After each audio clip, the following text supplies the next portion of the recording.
Should UNSC be abolished or it should upgrade itself? It may update itself. But why do it don't think that यार अभी भी तो ये improve हो सकता है यार। सिर्फ 5 कंट्रीज़, वो भी एक ऐसी कंटिनेंट जहाँ से 2 कंट्रीज़ हैं एशिया से, पर अफ्रीका जहाँ पे 48 से भी ज़्यादा कंट्रीज़ हैं, हाँ वहाँ से एक भी कंट्री नहीं है उसमें UNSC, जैसे कि अपने आप को यूनाइटेड नेशन सिक्योरिटी काउंसिल का दर्जा देता है, सिक्योरिटी ऑफ द नेशंस, ठीक है, उसके नाम से ही वो एक बहुत बड़ा दर्जा देने वाला लगता है। वो ऐसा कैसे कर सकता है? मतलब आप खुद देखिए, 5 है, सिर्फ 5 ओनली 5, मतलब 5 देश हैं उसमें, जिसमें 2 देश तो सिर्फ एशिया से ही हैं, हाँ, और एक यूरोप से है, सोचिए, और एक USA और ऑस्ट्रेलिया से, तो मतलब उन लोगों ने कुछ सोचा ही नहीं ऑस्ट्रेलिया के बारे में।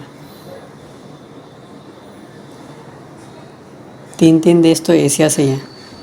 अगर आप देखते हैं तो रसिया जो है वो यूरो एशियन कंट्री कहते हैं उसे, पर अगर देखा जाए तो वो एशिया से ही है। तो 3 country almost like you know, उसमें जो भी है एक को पसंद आ जाए कि यार ये आदमी मुझे पसंद है, तो वो अपने पड़ोसी को, किसी टेररिस्ट को टेररिस्ट डिक्लेयर नहीं करने देगा।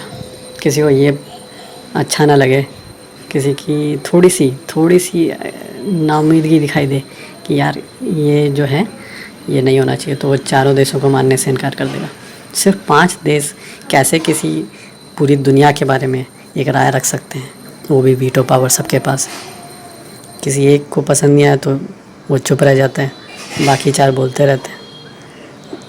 ये चाहे कितनी बड़ी सिक्योरिटी की बात हो, उसमें दुनिया के हर जगह से, हर देश का एक रिप्रेजेंटेटिव होना चाहिए। मैं नहीं कह रहा कि 195 देशों से होना चाहिए, पर क्या आपको नहीं लगता ये 5 बहुत कम है?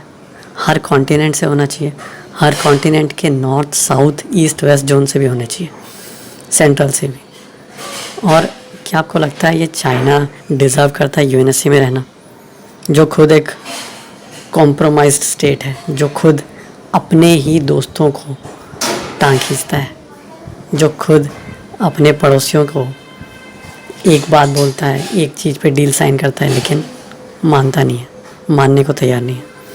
क्या आपको नहीं लगता UNSC की स्ट्रेंथ बढ़नी चाहिए और वीटो की पावर कम होनी चाहिए? अपने मन से UNSC में इन सबने नहीं, पर कुछ चुनिंदा देशों ने या फिर एक ने अपने हिसाब से कुछ ज़्यादा ही स्ट्रेंथ दिखाने की कोशिश की है। किसी चीज़ को डिक्लेयर करने की कोशिश करते हैं लोग 4 मिलके, तो एक रोक देता है अपने हिसाब से, अपने फ़ायदे के लिए। जिसने 2 करेंसी रखी है, एक अपने लिए, एक इसकी 2 करेंसीज़ हैं, एक अपने लिए, एक अपने फ़ायदे के लिए। अगर नुकसान होता है तो इससे काम चलाओ, अगर फ़ायदा होता है उसका। A no vote from one of the 5 members blocks the passage of any resolution coming from any non-permanent member, which are 9. Each year, General Assembly elects 5 non-permanent members, and other 5 are regional. So once they are elected and they face an issue, for example, India has already played its part with maximum cultural diversity, maximum potential, and have shown huge and immense potential in its peacekeeping operations, deadly operations in Saudi and Africa, which is already ongoing, and somewhere around more than 2,000 officials, including police personnel, have led their lives. It's a question of not letting their lives, but it's about कितने सारे हमारे जो लोग हैं वो सब एक तरह से जोखिम भरा काम कर रहे हैं, और हमारी GDP, हमारी इकोनॉमी, हमारी स्ट्रेंथ ये दिखा चुकी है कि हम लोग UNSC में परमानेंट सीट के लिए कितने उपयोगी हैं, कितने ज़्यादा योगदान रहा है हमारा किसी भी कंट्री से ज़्यादा। ये एक और बात है कि अभी UNSC के जो 5 मेंबर्स हैं वो एक ब्लॉक बन चुका है उनका, जो कि उनकी वीटो पावर्स के कारण वो ये नहीं समझ पा रहे हैं कि इंटरनेशनल चेंज कितना ज़्यादा हो चुका है जब ह्यूमन सिक्योरिटी और पीस को मद्देनज़र रखा जाता है। तो फॉर एग्ज़ाम्पल कोविड के टाइम पे WHO फेल हो गया था to play any effective role in helping nations, but India played a major role.